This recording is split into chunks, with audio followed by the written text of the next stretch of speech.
ri khou ṱanganedza kha Paradise Pictures ri dovha ra ṱangana khezwi namusi ri ḓa ri khou lavhelesa mafhungo a lufuno zwitshakatshaka zwinzhi nga maanḓa hei vhathu vhashu ri ḓo ambesa mafhungo manzhi zwino tshine vha nga tou tshi ita fhedzi ndi uri hadzima nḓevhe vha ri thetshelesa ra ṱanḓavhudza mihumbulo ra amba na nga lufuno ra amba na nga zwinzhi zwine muthu muṅwe na muṅwe ḓo vha a tshi khou zwi wana zwo no khou mu kwama kha vhutshilo ha ḓuvha na ḽiṅwe na ḽiṅwe. Nṋe nga madzina ndi kha ḓi vhidziwa Tendani Lady T ri roṱhe henefha kha Paradise Pictures ndi tshi khou ri hewa kha ri ṱanganedze mueni washu. Tshilidzi u tou itani? Ndi hone Musangayo. Ndi hone. Tshilidzi ndi nnyi wa ngafhi? Nṋe ndi pfhi Tshilidzi Ngwana. Nga vhudzulo ndi dzula Mvudi Park. Okay. Nga kereke ndi dzhena Agape City. Oh, Agape City i wanala gai? I wanala Mangila Tsivuwani. Nga fhasi ha vhafunzi vhonyi? Muapostoli na muprofita Vho Mauna. Oh. Okay. Nda ndi khou shavha u tou zwi amba ndi khou dzhia uri kha musi ḓuvha ndi khou khakha a thi khou zwi amba kana a si vhone vhafunzi vha hone. Fhedziha ri khou muṱanganedza Tshilidzi kha Paradise Pictures. Namusi ri khou tama u amba ri khou sedza lufuno khulu. Kha musi ndi sathu thoma u tou dzhena nga maanḓa kha lufuno ri ambe Tshilidzi ene muṋe zwine a vha zwone. Ndi khou ṱoḓa uri na vhatikedzi vhaṱaleli vha Paradise Pictures vha kone u zwi ḓivha uri Tshilidzi zwavhuḓi ndi nnyi hoyo muthu personal ndi nnyi Tshilidzi? Okay. Nṋe sa Tshilidzi ndo bebiwa muṱani wa Mauna. Okay. Ha muapostoli na muprofita Vho Mauna. Ndo bebiwa muṱani wa lufuno. He nda vhona vhabebi vhanga vha tshi funanaho. Ra dovha futhi ra dzhena kereke ya lufuno ine ya vha Agape. Zwine zwa amba uri ndi lufuno lu sa ṱaluliho. So ndi tshi khou alusiwa ndo alusiwa kha lufuno nda alusiwa nga vhabebi vha lufuno. Tshithu tshiṅwe na tshiṅwe tshe vha tshi tshi ita tshone ri khou aluwa ha u lufuno. Then riṋe sa vhana ra kona u understanda uri mini lufuno lu a khavara everything. Lufuno lu a kona uri hu vhe na zwithu zwi sa konadzei zwi itee nga u tou funa fhedzi. Ndo aluwa hanefha Venḓa ndo dzhena zwikolo zwi nga Tshikevha Christian School nda ṱuwa nda ya boarding school Polokwane ndo fara lu ya lufuno lwe nda lu vhona lu khou itea hayani. Nda funa bugu zwe zwa nkonisa uri ndi kone ya Eastern Cape to further my studies. Ndi ite undergrad degree yanga ningei. Ndi vhuye makhoani ndi kone u ita dzi postgrad u swikela zwino ndi khou ita masters yanga. And I am 23 years old. Okay. Kha ri ḓo lavhelesa kha musi ri tshi khou ḓo dzhena kha lufuno Tshilidzi ra zwi ḓa zwa uri musi ri tshi khou ḓi aluwa sa vhaswa wa ḓivha na dzikhaedu dzine vhathu vha khou ḓi ṱangana nadzo. U sa funiwa u sa vha hone tsini ha lufuno zwa ita uri kha musi na muswa a ḓi wane a tshi kheluwa a bva kha vhuswa hawe ngauri ha khou wana hu lufuno lune lwa vha hone lune a khou tea u tikedziwa. It's either u nga ḓivha kha vhabebi dzikhonani mashaka hanefho hune ha nga vha hone nga tshifhinga tshenetsho. Lufuno zwavhuḓi lu ambara mini kha muthu? Lufuno lu internal. I think it's one thing that we must understand. Uri lufuno lu thoma within yourself. If you are able to love yourself, then zwi a vha easy na musi ni khou bva nnḓa ni khou vha na dzi rejection. For example, if ni varsity hu na vhane vha ḓo ri rine ri ḓo dzula nga heyi culture because we are from this culture. Rine ri ḓo dzula kha heyi noni culture a ri ṱoḓi ṱhamusi vhathu vha Mavenḓa tsini hashu, right? Mara ini muṋe na ḓigudisa u ḓi accept na ḓi funa na ḓi ṱanganedza ni tshi bva nnḓa kha community. It's very much easy uri ini hedziḽa situation dza rejection that are surrounding you dzi si ni shake kana uni dzinginisa ngori ini muṋe na ḓa zwa uri mini nṋe muṋe I love myself. Hafha ndi he nda ima hone. Okay, maybe zwa itea along the way I lost my parents because for an example zwi amba uri ni tshi bva nnḓa ni khou vhona vhaṅwe vhabebi vha khou fha vhana vhavho lufuno na mini. It's not the end of the world. Zwi amba uri nṋe ndi ḓo ḓi funa nda make sure uri kha ndi ḓi aluse uri nṋe lushaka lwanga lune lu khou ḓa nga matshelo ndi vhe present without the bitterness of the past.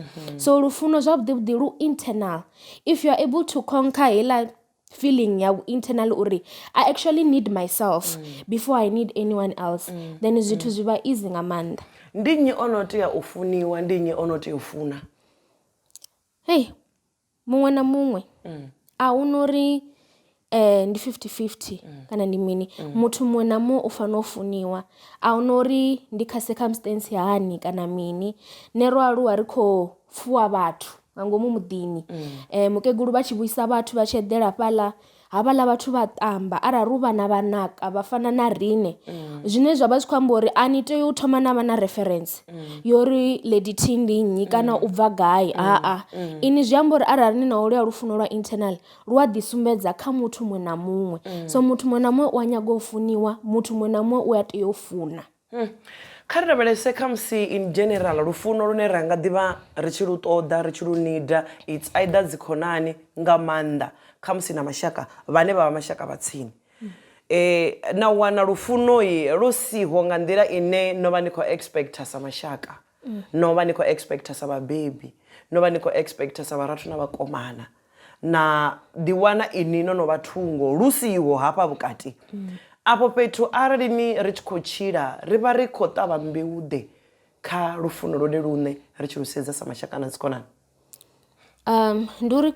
arali havha na division within the family I'll base this on Christianity zwi amba uri ini hafhaḽa murahu hu fanela u vha na zwine vha no zama u ita right to bring back that relationship hu tea u vha na zwine na vha ni khou tea u ita uri mini iri ni ndi vhu thivhedze vhuvhi hovhu vhune vha khou vhonala hu khou vhonala hu sina lufuno kana hu sina unity within a certain relationship either family I think ri zwi vhonesa kha dzi instances dza dzi family when ya vhono na division na mara zwithu zwa vha zwi khou konḓa even if ni khou ṱoḓa uri ni unite kana u vhe na lufuno ini muṋe uri ini ni vhe guilt free i vha ni no thoma na zama u bva murahu u zwi lugise zwiḽa zwithu u thivha vhuvhi mara arali zwi khou bala nne I believe uri ni nga stepa back uzvibona na rabela na ri mudzimu wanga I tried zwo to mbalela zwa hafha muḓini I tried yo to mbalela hei relationship so for the sake of my mental health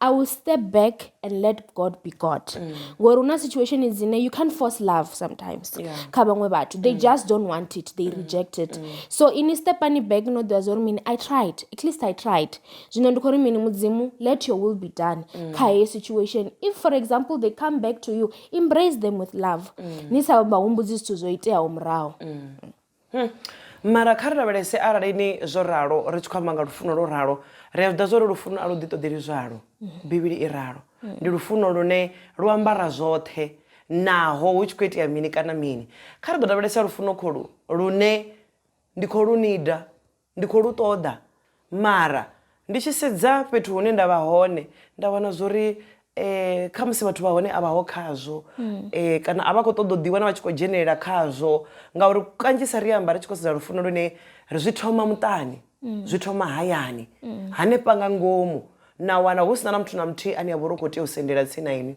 sa zwe ambisa zwone Tshilidzi uri I've tried ndo lingedza uri zwi vhe khwine mara naho ndo lingedza ngorala a vha khou meter halfway kha zwine nda khou lingedza zwone vha khou ṋaṋa u ḓiwana vha tshi ita mini nduri vha tshi vha open to that extent ya uri ndi kone u vhona uri vhutshilo vhune vha khou vhutshila a vhu khou kona u tshimbila na zwine nṋe nda khou ṱoḓa zwone no trya nga nḓila dzoṱhe uri ni kone u vha khwine khavho ni tshi khou vha lavhelesa fhedzi zwa bala hezwo zwithu uri musi ndi tshi bvela phanḓa na vhutshilo hanga nne ndi bvela hani phanḓa naho o amba zwo ri na musarali vha nga vhuya vha ḓa vha ri hani ri ḓo zwo ri khamusi ro una zwithu zwo khakheaho vha ḓi ḓa vha ḓi ri a ri khou humbela pfarelo ro ite hezwo zwithu ngauri khamusi ro vha ri sa khou humbela zwi nga swika hafhani a ḓi vha ṱanganedza mara kha ri ḓo lavhelesa kha muthu ane a khou pfesesa uri nga nḓila ye a vhaisala ngayo nga nyimele ye a vha i khou itea a nga si kone u zwi ṱanganedza uyo muthu u tshila hani na lufuno ulo holu lwa musi vho no vhuya holu lwa musi vho no vhuya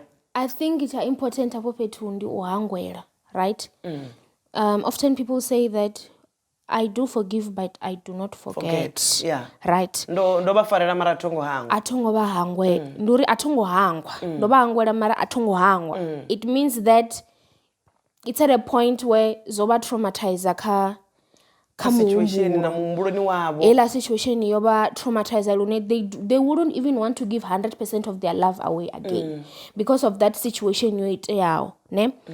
So if it is a triggering situation kana I trauma, I think before you even want to accept those people back, you should deal with it mentally. That aba bathu ndikho vha ṱanganedza ndi nga si tshile ndi na what if they repeat. Ni vha si tsha trusta no vha trust. Ni vha si tsha vha trusta. And u builda that trust from that relationship zwi nga dzhia tshifhinga. Zwi nga dzhia tshifhinga. So you take it a day at a time. And I feel like if you close yourself, na divalela inafori, I don't want to go back. Nina right. You mean I don't want to go back. Go protect your feelings and your mental health. And even at the other party, if they do not understand, unfortunately, there's nothing that can be done. Because if Mutako Fesor, I can't be in this situation because of the triggering events that led me to be where I am today, then you are allowed to step back from it. You forgive them, you don't forget. Yeah. Mara izo zwithu Tshilidzi zwi vha zwi si dangerous na.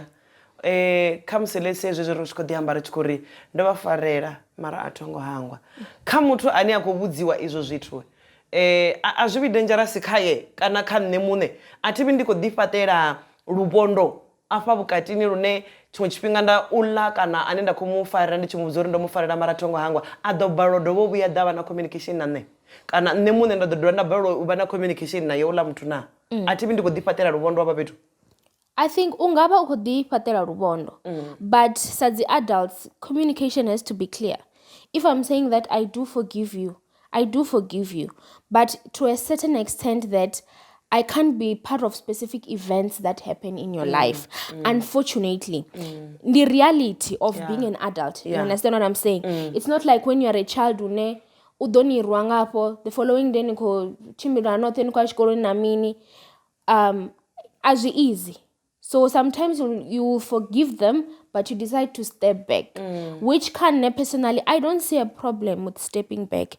It means that you are protecting your environment, and you're also protecting the environment ya ola momutu. Ngoro ola momutu anga amba something as a joke, machero, inina react thinking, oh, it's a repetition of what happened in the past. Yeah. Mara fhedzi ha Tshilidzi ri tshi khou sedza kha musi ndovhololo ya zwithu na uri arali ni o ralo ndi tshi khou ḓi amba uri ya ndo vha farela fhedzi a thongo hangwa ha ḓi swikela hune khaye a tamo dzhia advantage ya situation uri okay uri o mpfarela mara naho o ḓi amba uri a thongo hangwa a vha hona a vhathu vhane vhutshiloni vha ri musi vha tshi ita zwithu vhono khakha vha na dzi expectations vele dza uri ri fanela vha hangwela ri vha hangwela mara vha dovha vha continue vha tshi khou ḓisa phanḓa musi ini no vha hangwela no vha closer to them again vha dzhia advantage ya uri okay u ḓo ḓi zwi ita hezwi zwithu maraye u ḓo ḓi dovha ita mini ankhangwela so ndi fanela u tshila hani na vhavho vhathu. I think it goes back to the point that I was saying uri huna vhathu vho no to konda vhutshiloni you can't change them. Even from a distance, okay, ola muntu uko to dani mufarele, but they don't change. Characteristics zabo azi changing. So I cannot try and be God and try to change them. The only thing I can do is forgive them, but live with them at a distance. Okay. Because they will keep repeating, udon kangwela Tshilidzi. Lidobuya udon kangwela Tshilidzi. So rather forgive them once as a collective, but stand back and keep your distance. Yeah. Ndova ndiko ṱoḓa u tori a to dovha I ṱalutshedze zwavhuḓi mbuso ndo i vhusa luvhili ndi tshi khou ita uri na muṅwe muthu o dzulaho a kone u swikela hune a zwi pfa uri a si mafhungo a uri vele a ri khou pfhi khezwo zwo itea ndina choice ya u kona u nanga kana ndi ya kona u nanga uri ara ndi tshi khou ri ndi khou vha farela yes ra ḓi dovha ra vha back together ha ḓi vha sa normal but if you feel iwe muṋe uri ndi khou vha farela fhedzi ndi khou ṱoḓa step back still I kha ḓi vha choice yawe iwe muṋe honeha u tshi khou tsireledza mini environment yawo mutakalo wawo ngauri ri a wana huna vhathu vhanzhi Tshilidzi vhane vha vha uri ri a vha wana vha kha dzi depression the anxiety nga ṅwambo wa uri the love we're talking about vha khou vhaisiwa nga dzi family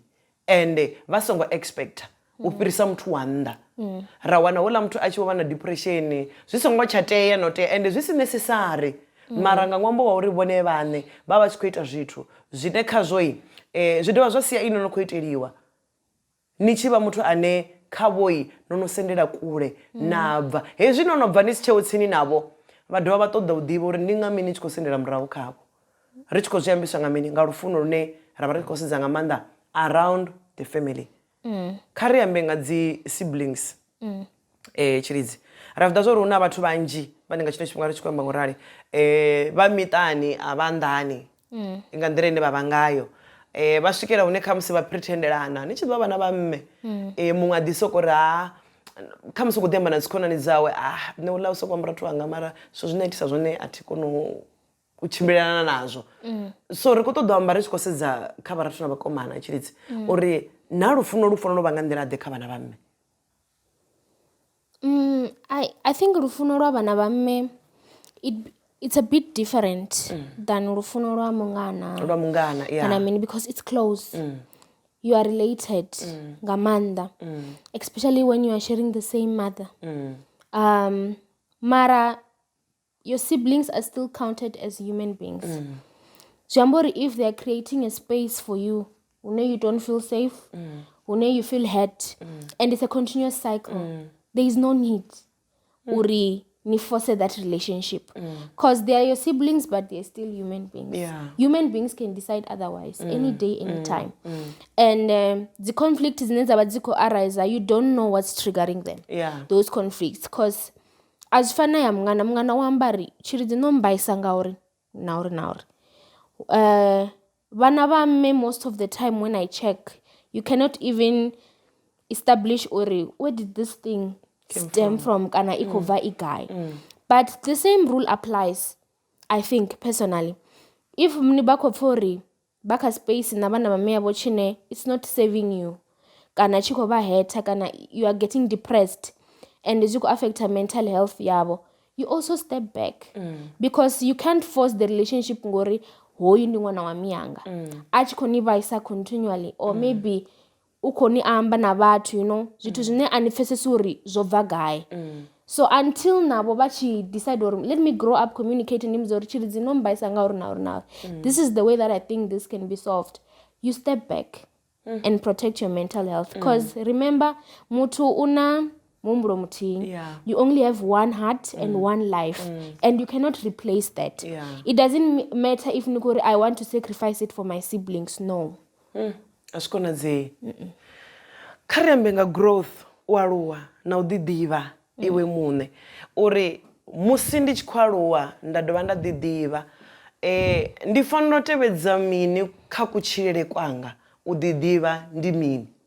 So I always say to but whenever we're close, you never stop learning about yourself. You never stop growing. The only thing that happens is that you are able to identify the things that you like and you do not dislike. Jambori, if I'm able to identify the things I like, I'm going to grow within the things that I love. It means that you never stop growing. Jambori, if you identify the things you don't like, you're going to stop growing because so you never stop growing. Mara the challenge karine baswa na nene do include even if I'm married karine baswa ba is that we have so many channels around that we think, oh, if I follow this channel that means that's where my growth is. Okay, if I go and do this that means that okay, growth yanga ya nepala. Okay, if nda follower batu ba stream cha science, oh, jambori ne growth yanga iko ba kabu dokotela. You understand? Then rapesera riko suppressa our true purpose. So I still remember when I went to study university, a lot of people didn't understand what I was studying. A lot of people didn't even know such things exist. I studied producing your film. So it's a degree where no specializing are producing your film. And fortunately with the parents that I have, they are very open-minded. They didn't know what it is, but they trusted me that I took the right choice. So with the marks that Zenda Bandina Zoka grade 12, I would have said, let me be an engineer. Let me be a doctor. Let me be a doctor. Let me be a teacher, But I followed Purpose Younger because I knew what I loved. So it's really difficult, especially when you're growing, because ezi channel zote zabaone hapa shangoni, they will think inini funa budokotela, because it has a status to it. Mara inimune, when you are alone, you really know what you love and you will know uri nendinga thrive hapa. Being at the same point, I didn't know uri ezi zitu ziko leader somewhere else. So producing is the business side ya film na TV. I ended up falling in love with marketing. Na musi ndiko ita masters ya business admin ine ya bana strategic marketing ngo. So if I had been a doctor, I'd probably was just gonna go to school. Don't know peza usevela 2 years and I'm bored. Let me go do something else. So it's very hard to establish or nendinyi and how am I gonna grow. Mara ini mune ni note. The things that you think about ni note. Jine as you attached to status, that is who you really are. Usina watu, usina mana deditini, usina social media. Uwote we mune, you know what you are destined to be. Chimwe chitu shine nenda chitemba ndi mudzimu ngamanda because I feel uri mudzimu wasengo ita mistake unwara angisa Eastern Cape ndaenda ita ila degree ndichita ila degree ndaitanga mbilu yanga yote ila degree ngamanda ndichipasa ila degree ndapasa ndika dean's list. I remember I was the only black child ka dean's list ndika dean's list na makuwa hanepala henda yaone ndakondelele ila 3 years. I found passion yanga ya marketing ya sales and marketing namusi I'm proud uri ndono shimakazi company kurani ngamanda za South Africa at my tender age. Jambori mini ndotenda uri mini let me surrender. Ndisarende buchiro hanga, ndisarende plans zanga zote. Ende musika msi achikadhiva nepo mapungo a marketing ova ahone ubva kale kana otoda ngamura musi ojena kaizo. Oda ngamura musi ndo yanda start a film. Okay. Yeah, producing a film. Jambori producing the business side. Marakayo oba una marketing. Yeah. Henda monore nendiko dipinesa ngamanda nga marketing. And then ndibononga marketing is the route that I have to take. Richiko ziyamba nga udidiva. Udidiva notenda uri ndine mukene ndota kwando imakizvi ndikutoda usvikira zvimwe zvitu. Kuna vatu vanji na vaswa vanji Tshilidzi vane richikwamba nga urare kadhwana namusi. Hatudidiva. Hadipesesi hatudiwana nduri na nyaruwo khaye aituva hone mara richisedza kamusi age group yawe ine avakhayo vunji havoi reva wana vono dibverera vono divaka zvimwe zvitu mara ko yumuswa otodzura nga chino chipinga hatudidiva hadivi zvakuma uri ndifanira ita mini ndifanira takwanda yangapi zvichikori kuisera guy back to love uri rufuno rwasava hone nichikotakuwa ningasikono dimisa ningasikono didiva uri niko ya guy ndizvipio zvena kutoda zvone muswa koi odzura nga chine chipinga ahona zvine yakoita zvone limwe dakamsino pasa opasa zvabdinga manda odibvanga bachela kana obvanga zvezvo yabvangazvo kana onodi study more but ukadiva odzura usokofe sorry zvine zvenda gudira zvone mushumo ndo wana uzene zvochishika advice neranga kono iwana ka udidiva notakwa waima ndi ifiyo Tshilidzi. Chichecho mashini nanga manchori arari ni muswa tendani utandavudza mumburu wanu nisongo ndiri mini nisongo ambara maklapisi natonga mutu ane oguma anepo like South Africa ine rikochira kayo there is so many things you can do ngamande sesa comes for example no yana good degree ya media studies baradio ni abakobya bahayara kana mina mini yani nitode dzimwe option maduvano ibile zvono va easy yani nite dzi PGCE but dedziva khotode left right and center South Africa go and be a teacher. Being a teacher doesn't mean that you will eat dust. Being a teacher means that ndikahela profession yanga yoba mudededzi I will develop myself to become what I want. At the age of 35 I can even retire. Ndiko bono rimini ndono save up ne ndono di develop ndono thoma imwe business. So buchiro abupheleli guy hapo hebone badzula hone namusi option adzongophelela hapo hebone badzula hone namusi ibile rine rina mashudu dzibazari dzo dadza South Africa yote arari no phasa zwabudi hapo ntha chikolo ni makwarela TVET ne bafunzi bacho badzara kho zwiamba uri nacho ndi chikolo nisongo ri no phasana lero uya kule iyani ni jene hapa la petu limwe duba no dzula office ni ro thusiwa nga ini udobo songo ngolo pfi TVET hapa kopeniano ini ni ḓovha ni khou nthusa no dzula kha tshidulo tsha ofisini no vunga na aircon hu sina u ṅwala uri ndi TVET kana ndi Univene kana ndi UKZN kana ndi UCT. No kha vha ṱanḓavhudze muhumbulo. South Africa we are very lucky.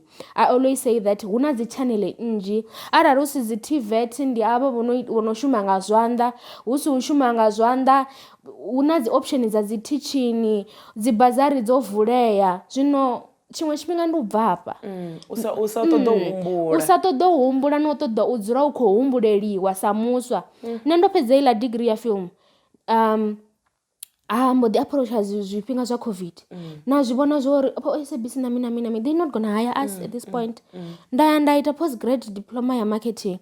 After that postgrad diploma I was qualified to go and work. I went ahead and worked. Na musi ndo dzula hafha una muthu ane anga amba uri abe o branch ahuna and ahuna ni anga zwi sumba fhethu ahuna ni anga zwi sumba fhethu. Zwino sa muswa ndi khou amba na vhaswa especially ari tsho bvafha ngori ri hone ro ḓadza dzi TikTok na dzi Instagram data dzi hone zwi amba uri ndi na resource iṅwe na iṅwe u ya nda researcha tshithu tshine nda nga ita tshone. Arali zwi khou amba uri ndi khou tea uri ndi wane mushumo wo cleaner uri ndi kone u wana yo register, why not? Data dzine dzine ra khou dzi shumisa kha dzi TikTok just u to fhedza ndi tshi khou ḓi wanela vha muṅwe muthu vho wangane ngei onoyo ri sa muḓivhi uri ndi nnyi u khou ḓi imbela u khou ḓi ambela zwine a khou amba zwone ina swika na press hanefhaḽa na yani vhudza uri do you want to use the audio na confirm na ri na ini na edzisela zwenezwila dzila data arina ni khou dzi shumisa u google something zwine na ḓivha zwo ri hezwi zwi nga nthusa uri ndi wane kha musi vhumatshelo hanga vhu tshi vha khwine. Ra fhedza tshifhinga tshilapfu na dzi data dzine dzila ri busy ri khou sokou viewa zwi status ri busy ri khou sokou ṅwala na zwiṅwe zwithu zwi sa ri vhuyedziho tshithu na kha dzi Facebook mara data hedzo arali ra dzi dzhia ra dzi shumisa ra ri ndi khou ṱoḓa hei vhege kha vhege yo applya ndi tshi khou shumisa hedzi data kha vhege ine nda khou ṱoḓa u enrolla dzone dzi college nnzhi nga maanḓa dzine dza vhori ndi dzi long distance ndi a kona u dzi ita na musi ndi hayani nda ḓi tou rumela dzi assignment mara vhaswa a vha natsho hetsho tshifhinga tsho ita hezwo zwithu a vha natsho tshine vha ḓo dzula tshone ndi tsho uri data dzavho kha vha make sure uri dzi khou fhela nga TikTok. Vha tshi fhedza henefho dzo fhela u ḓo make sure uri a ṱoḓe muṅwe muthu a ri ḓa no nzamavho nga data again dzo shumaho mini ahuna. Zwino ndi sokou vhona u nga ri Tshilidzi kha musi ra nga ṱuṱuwedza vhaswa vhashu uri kha vha swike hone vha zwi humbula uri lufuno lu ya ita uri vhone vha ḓiḓivhe lufuno lu ya ita uri vhone vha takuwe vha ime vha ḓi wanuluse actually uri ndi nṋe nnyi zwavhuḓi ndi khou ṱoḓa u ita mini kha vhutshilo hanga zwine zwa amba zwori lufuno ndi mudzi wa tshithu tshiṅwe na tshiṅwe. Ground yote arali ni sa thoma ya leveliwa zwavhuḓi u bva fhasi ri tshi khou sedza muṱani nga maanḓa ngori ndi hone hune challenge ya thoma hone kha vhaswa. Arali ni ground ya vha songo levelwa zwavhuḓi kha mafhungo a lufuno hayani muswa hanga kona u ḓiḓivha hanga kona u wana nḓila yo kona uri a kona u takuwa a ime a tende uri zwino ndi tshifhinga tsha uri ndi khou ita zwikene. Habe hu na vhaswa vhanzhi vhane nga tshine tshifhinga ri tshi khou amba ngauri Tshilidzi haho fhethu o ḓi dzulela u kha TikTok u kha WhatsApp u kha Instagram u kha Facebook u kha Twitter you can name them ha humbuli uri dzi data anga to dzi shumisa u compile some of the things zwine nga kona u zwi ita kha musi kha ṅwaha no khou tevhela vho phasa nga tshine tshifhinga vho ngo phasa zwavhuḓi ha tsha decide u vhuyela tshikoloni no to sapa zwaho ha tsha ṱoḓa u pfha izwo zwithu but arali nga sedza mudzi wa lufuno ground arali isongo leveliwa zwavhuḓi u bva fhasi kana hayani a ri nga kona u vha na vhaswa vhane vha vha uri vha na kuhumbulele na mbonalo ya zwithu nga nḓila yavhuḓi. Fhedziha ri tshi dovha zwa ri humisela murahu kha lufuno lonolo ndi hanefhaḽa une ra wana zwori muṱa u na role ine vha khou tea u i tamba khulwanesa uri ri avoide vhaswa vhashu vha zwino vhane ra khou vha navho nga tshino tshifhinga. Tsho thoma a vha thetshelesi a vha nga ni pfhi uri luambo lune na khou amba lwone ndi lufhio na luthihi vha kha zwavho ndi ri na musi arali ni tshi tou pfhi no dzula naye hafha zwino ri khou amba hanga concentrate kha zwine na khou amba zwone u busy kha zwine ya vha busy nazwo founu yo farariwa mara u khou ḓi amba na vhathu vhane khou amba navho hayi kha inwi nga murahu u ḓo tou papara na pfha tshikhala habe vha vha khou ri mini u sumbedzisa uri mini a vhaho khazwo vho no bva vhaswa vhashu, but ra sedza uri muṱa ndi wone une wa tou vha ground yoṱhe yo fhelelaho, ya sa siḽiwa fhasi ya filiwa ya phaviwa kha sia ḽa lufuno, ri nga si vhe na vhaswa vhane ra khou vha ṱoḓa. Ndi zwone. Fhedzi arali ri tshi sedza Tshilidzi, vhunzhi ha vhaswa vhashu vho rali ndi vhaswa vhane vhunzhi havho vha intelligent nga maanḓa. Ni a kona u dzhia muswa na thoma ndo dzula fhasi nae na muvhusa dzimbudziso, na muvhusa na pfa tshifhindula zwiṅwe zwithu zwine no vha ni songo humbulela uri a nga kona u zwi fhindula hevhiḽa zwithu. Mara ri tshi sedza kha kuhumbulele kwa zwino na wana uri kha zwithu zwa tshikolo kana kha zwithu zwine anga vha a khou ṱoḓa ḓi takula ḓi imisa khazwo ha dzheneleli. Fhedziha ri fanela u ita mini sa lushaka uri vhaswa vhashu vha takuwe vha ime? I think what you're saying zwa kwamba zwone uri zwi thoma kha family. Unfortunately family dzi nga si fani. Yeah. Mara ndo bebiwa kha ino family nda bebiwa khayo, under those circumstances ne a ndi ḓivhudzisa ndi vhudzise mudzimu uri what are you preparing me for? What is my purpose in this family? Ngori zwi amba uri arali ndo bebiwa kha iyo family ine ndina mubebi muthihi, it's either ngavha a khotsi kana amme, nṋe a ndi ḓivhusa uri nṋe role yanga ine ndi khou tea u i tamba afha ndi ifhio. A zwi ambi zwo uri ndo bebiwa kha iyo family ndi fanela u ita mini, u ḓilaṱa. A zwi amba uri ndi fanela u gidimela kha mahalwa, kha dzi drugs na zwithu zwoṱhe. Kha ndi ḓivhuse zwa uri afhanoni ndo ḓo tamba role ifhio, ndi ifhio role ye mudzimu vha mbetshela yone uri ndi vhe hafha. Ngori according to what I understand, nṋe ndi nga si ḓe nda dzula hafha nda vha ndi na lady T arali hu sina role ine nda khou fanela u i tamba. Zwi amba uri vhone sa muswa ri sathu amba nga community uri ri teni, kha vha ambare masogisi vha phule vha ḓi imise. Vha nga ḓi vha vha na 15 kana vha na 14 years vho sala na dzi siblings dzavho dzine vha khou tea u dzilela. Kha vha ḓivhuse zwa uri murena afha iwe u khou nyaga ndi tshita mini, ndi ngani wo mbeya afha, honeha arali hetshi tshinwelo tshi tshanga ndi ḓo tshinwa. Ende zwavhuḓi nga maanḓa vhaaluwa vhaḽa vhana vhathu vha sala vha tshi vho tori ambari kulo uri ndi vhana vha vho mauna vhaḽa vho aluwaho hu sina vhabebi muṱani, ndi vhana vha vho mauna vhaḽa vho aluwaho vha sina vhabebi, vhabebi vha khou ita zwa vhufunzini zwa ministry. Mara ke vhaḽa na musi ri khou vha vhona, zwi amba uri ndi sathu kwama community, nṋe muṋe kha ndi ḓi imise.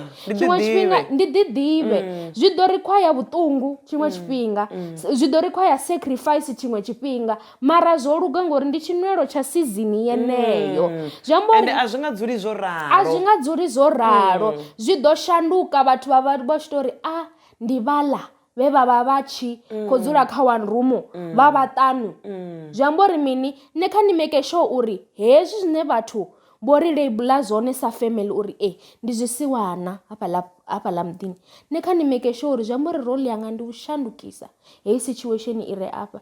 Muṅwe na muṅwe ṅwana u a funa uri situation yawe i shandukisiwe nga mubebi. Unfortunately dzi family dzi nga si fani. Nṋe ndi ḓo tea uri mini, ndi konḓelele hune nda vha hone, na uri arali tshanduko hu tshi khou pfhi i khou ḓa i ḓo ḓa ndi henefho. Ndi khou ḓi thusa nṋe muṋe ndi sathu amba nga mini, nga vhathu vha nnḓa. Zwi tshi ḓa kha community zwine nda nga amba zwone ndi zwa uri it's very much difficult u controller ṅwana a si wau. Ndi uri ṅwana ane a u ngo to mubeba u sa ḓivhi yone nzulele yawe, u sa ḓivhi situation yawe, u khou bva muṱani wa hani, zwi a konḓa. Mara nṋe fhungo ḽanga ndi ḓo ḽi humisela murahu kha lufuno uri vhone vha khou ṱangana na muṅwe musidzana afho tshiṱaratani u khou tshimbila mvula i khou na so, vhone vha khou tshimbila nga goloi, houḽa muthu vha khou muhasha nga maḓi. A vha ḓivhi uri u khou bva gai, a vha ḓivhi uri u khou bva u ṱangana na mini. A nga vha muṅwe muthu ane u khou ṱoḓela vhana vha meaho zwiḽiwa vhane o vha si hayani na mvula dzedzi na miḓagasi i siho. Zwi amba uri mini, arali nne sa community ndi na lufuno ndi ḓo kona u extenda holuya lufuno kha muṅwe muthu u to fhira houḽa ṅwana wa vhathu nḓilani ndi songo muhasha nga maḓi. Ndi nga vha ndo seiva mbilu yawe ngori a thi ḓivhi uri u khou bva gai na uri u khou ṱangana na zwifhio, na zwo uri u khou ṱangana na zwifhio. Zwino it's very hard u convince muswa. I don't know what it is. A thi thu vhuya nda zwi researcha psychologically ngori na nṋe ndo fhira hone. Hu na stage tshine ni muswa hayi whatever you say goes. Zwo ri nnyi u khou ri mini, nṋe ndi khou ri a zwi dzheneleli hezwo. Zwino ndi nga ri kha community nnḓa a ri vhe lenient, ngori a ri ḓivhi uri hoyu muthu u khou triggeriwa nga nga mini mini hune a khou bva hone hoyu muthu o ṱangana na mini hune a khou bva hone. Nṋe ndi dzulela u zwi amba nda ri makhuwani ri a u funa sa vhathu vhaṱuku u dzula hone mara Venḓa hu na lufuno lune a lu nyagi uri ni lu motivate lu dzula lwo ralo lu dzula lwo ralo na nḓila ine vhathu vha hone vha communicate ngayo u a pfha u welcomed more than ni hangei huṅwe hune ra lilela u dzula hone hune a huna na vhathu vha hayani. Zwino nda nga ri kha vhathu vha nnḓa kha ri vhe na lufuno lune a lu ri ndi ḓo vha funa ngori vha mpha mini havha nda vha funa ngori vha nyitela zwikene vhutshilo a vhu ngo to dzulisa ngo ralo ri a ṱoḓana vhutshiloni kana vho pfuma kana vho pfuma vha na tshithu a vha na tshithu zwi a fana ho muthu vha ḓo mu ṱoḓa ḽiṅwe ḓuvha vha ḓo dzhena ofisini ḽiṅwe ḓuvha ono ho dzula ene oḽa muthu we vhone vha mu fhira fha badani vha mu kolela ende vha ḓo mangala badi ende zwa shonisa badi ngori u ḓo vha thusa oḽa muthu ende zwavhuḓi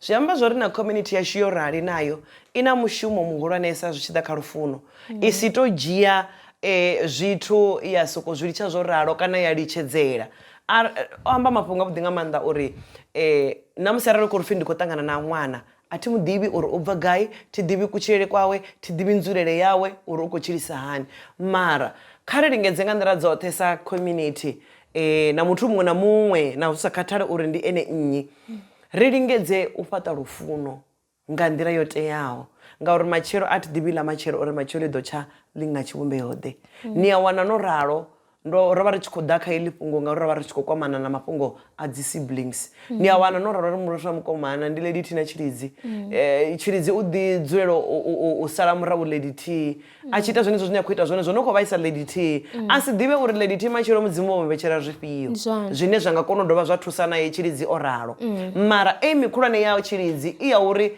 ndi khou ṱoḓa u mu vhaisa ndi khou ṱoḓa u mu ita uri na vhathu vha muhangwe vha mu labule nga heiḽa nḓila ine vha ri vha tshi mu vhona vha wane a tshi nga ha exist shangoni mudzimu wa mbo ḓi ri pha vha mbo ḓi ḓa henefhaḽa ho nyadzeaho vha mbo ḓi ri ndi ite zwivhuya fhedzi vha mbo ḓi vula Tshilidzi u ḓa hani humbelana na pfarelo kha Lady T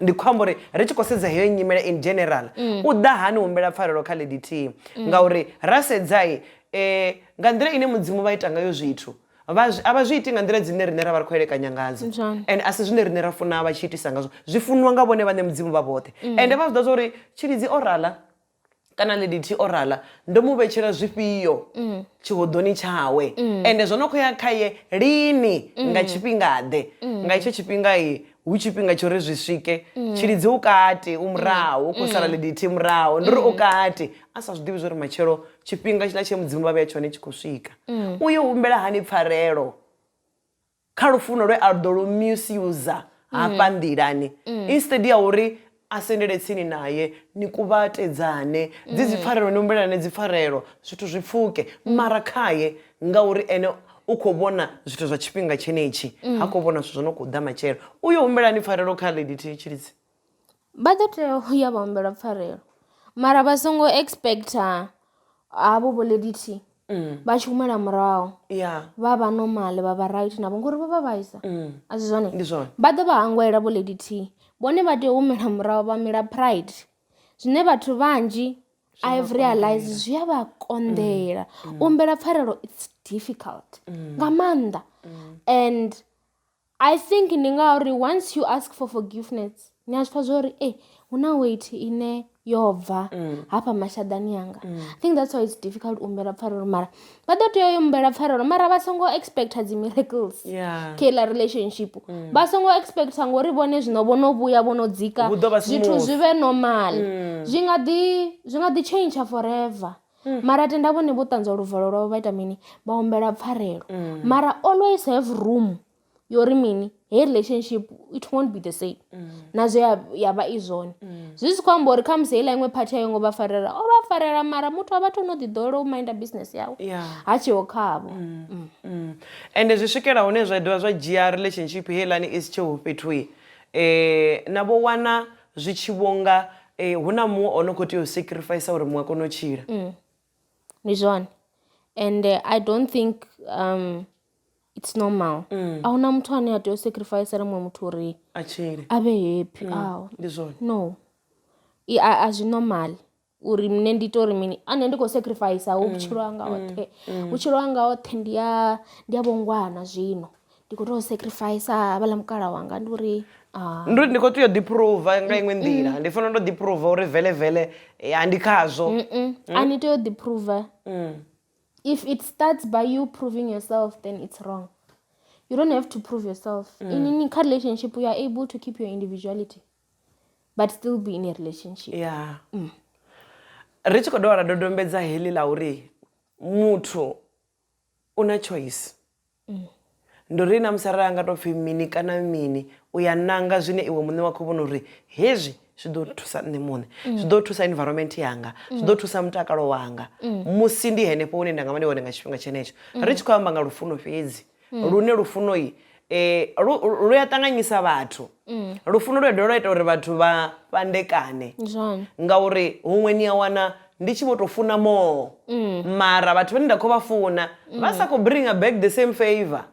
Zwi amba zwori ndi hanefhaḽa hune nda vha ḓo ri vha tshi ita zwine vha khou ita zwone nda decide u ita mini u humela murahu ngauri ndi khou vhona uri zwine vha khou vha khazwo a zwi khou tshimbila na zwe nda khou ṱoḓa zwone. Ri tshi khou fhedzisa nyambedzano yashu Tshilidzi ri a ḓivha zwori vhaswa vhashu ndi vhaswa vhane ḓuvha ḽiṅwe na ḽiṅwe hu dzula khou humbuliwa vha dzula vha khou decide futhi especially ndi tou vhuya ma 2000 ya konḓa i generation nga maanḓa i konḓa nga iḽa nḓila ine a ni nga pfhiwi ndo ḓi amba tshithu a tenda mathina khaye u khou humbula zwiṅwe zwawe zwa thungo mara ni khou amba naye henefho. Havha vhathu havha vha dzi 2000 mini mini havha ndi iṅwe generation ine khayo i tou ngari yo no vhesa phanḓa u fhirisa havha vhaṅwe vhathu vha ḓivhesa zwithu zwinzhi nga kufhinga kuṱukuṱuku. Ri nga ri mini khavho vhuḓifari u ḓiḓivha khathihi na lufuno ngo angaredza. Difference kha hedzi generation hu na nḓivho na vhuṱali. Nḓivho i tou gudiwa ndi musi ndi khou ya tshikoloni nda phasa hu ḓo pfhi mini u na nḓivho ende nḓivho i vha i si yanga, nḓivho i vha ya textbook. Havha generation ya murahu vha na vhuṱali, vhuṱali a vhu gudiwi kha bugu. Zwi amba uri mini a mubebi wanu a khou ni vhudza uri heyi nḓila ine vha khou i fara Vho Tshilidzi a si yone. U na vhuṱali ngori mini o no i tshimbila heiḽa nḓila. Ini ni tou vha na nḓivho ine ni khou i guda nnḓa ine kha musi mubebi wanu a ngo phasa na grade 12 hanayo nḓivho ya textbook mara u na vhuṱali ngori your parent was once 16 years old. They were once 21 years old. Ahuna mubebi ane a nga ni isa khomboni a khou zwi vhona zwori Vho Tshilidzi ndi khou vha isa khomboni. No. Zwino kha ma 2000 a vha tshimbile nga nḓivho yavho mara vha vhuṱali vha ḓo vha ṱoḓa. Hu tou vha uri ngori zwino zwi khou ḓifha zwi khou takadza vha vhuṱali vha ḓo ngai a vha khou ṱoḓea mara vhutshilo vhu ḓo ni vhuisa ha ni dzudza fhasi na ṱoḓa havhaḽa vha re na vhuṱali uri mini mawe kha vha mbvise dindini nṋe nda ḓidzhenisa khaḽo ngori ndi vha vhuṱali heḽo dindi vha nga vhono dzhena khaḽo vha ḓo u bvisa na musi vha si na nḓivho. Zwino kha ma 2000 vhutshilo vhu open kana ndi ri kha vhaswa vhutshilo ndi open. Ni na choice maḓuvha no u tonga na u farisa mubebi ni nga ḓi mu farisa arali ni khou ṱoḓa ni khou lwela pfhanelo dzanu. Zwino dzo avhiwa pfhanelo kha vha ye vha ḽe dziḽa pfhanelo mara kha vha humbule uri muthu wa vhuṱali vha ḓo mu ṱoḓa hu si kale heḽi shango ḽi ḓo vharwa ḽa vha vhuisa uri vha ḓe mini kha vha vhuṱali. Ende tshine nda funa nga vha vhuṱali ni tsha uri mbilu dzavho dzi dzula dzo tshena vha ḓo vha ṱanganedza murahu vha dovha vha funḓedza uri Vho Tshilidzi ro ri vha tshi swika hafha vha fhufhe. Vho Tshilidzi ro ri vha tshi swika kha hetshi stage vha dzule fhasi. Zwino nṋe ndi nga ri kha vheiwe ni na choice shem hafha no ndi South Africa you are free to do whatever you want mara tsho no vhavha ndi tsha uri ni tshi vhuya ni tshi yo ṱoḓa vha vhuṱali thanga dza vheiwe dzo pfhaho havhaḽa vha vhuṱali dzi ḓovha dzo no vha kule na vhutshilo. Zwi amba uri ini ni khou thoma fhasi ende zwi ḓovha zwi khou vhavhesa nga maanḓa ende murahu u tsha humelea murahu u tsha humela ni kisedza kha musi vho rala dzi thanga dza vheiwe vho no vhesa kule nga nḓila ine uri ni to ya kha vho straight zwi ḓo konḓa ende ni nga si kone u vha overtake ngauri vho no vhesa phanḓa ini u kokodza u bva ngeno hune na khou vhuya hone ni tshi khou bva fhasi uya ngeini zwa ni dzhiela miṅwaha zwi ḓo ni dzhiela miṅwaha ndi hafho hune ro no aluwa rine ro no vha na vho 40 years na ri Tshilidzi wa ṱonga Tshilidzi a ita mini mini mara Tshilidzi o thetshelesa vha vhuṱaha vhone vha ri mini nṋe ndi na nḓivho ya textbook vha nga mbudza mini miyanga vha sina grade 12 mathina a vha ḓivhi vhone uri shango ḽi ḓo tou vha la vhuya murahu vha vhuya murahu zwavhuḓi badi khezwo vhaṱaleli vhatikedzi vha Red Ice Pictures ndi musi ri tshi khou amba naye Tshilidzi ri tshi khou pfha zwinzhi kha ḓuvha ḽa musi nga lufuno ngo to angaredza u ḓiḓivha sa vhaswa ndi zwa ndeme nga maanḓa uri lu lufuno lo ralo henefho hune vha nga vha hone hayani kha zwi thome fhasi henefha kha level ene ya fhasi vha thome vha peive zwithu zwinake zwi vhe zwavhuḓi u itela uri na musi vha tshi alusa vhenevho vhana vha aluwa vha tshi zwi ḓa zwa uri lufuno ndi mini vha dovhe vha lu transferele na kha vhaṅwe na dzikhonani vhane vha nga vha hone henefho hayani u funana ndi zwithu zwa ndeme nga maanḓa ri si tshi khou funa ri sa sedzi uri mbuyelo ndi mini u tou fha muthu lufuno fhedzi zwi a vha ita uri na vhone zwi vha vulele zwa khwine ngauri arali vha sa funa ndi hanefhaḽa hune vha ḓo swika hune vha vha na u tamela muthu mashidu mavhi ende u tamela muthu mashidu mavhi no sa mwambela zwivhuya zwi risa gai kha u sa funa muthu u sa funa muthu zwa ri ḓisafhi habeni ngoho vha to zwi amba zwavhuḓi vha ri tshiṅwe tshifhinga kha vhene vha vho no vuwa a vha vuwi masiari fhedzi kana vhusiku fhedzi na u tou buletshedza nga mulomo uri zwi songo ni nakela kana zwi songo vha zwavhuḓi kha inwi ngauri a thina lufuno lwo no bva mbiluni nazwo zwi vha zwo khakhea so vhatikedzi vhafuni vha Red Ice Pictures na musi ri ḓo ḽivala henefha ndi tshi ri aiwa kha ri fulufhela no themba zwa uri ri ḓi dovha hafhu ramba zwiṅwe zwinzhi ri tshi khou fhaṱana ri tshi khou tsivhudzana uri ri vhe na vhumatshelo havhuḓi ri vhe na shango ḽa Afrika Tshipembe ḽavhuḓi vhaswa vhashui vha takuwe vha ime vha ḓiḓivhe vha aluwe kha lufuno u bva kha nṋe tenda Lady T Mushasha na Red Ice Pictures ndi ri aiwa kha ri zwi gume henefha kha ḓora na musi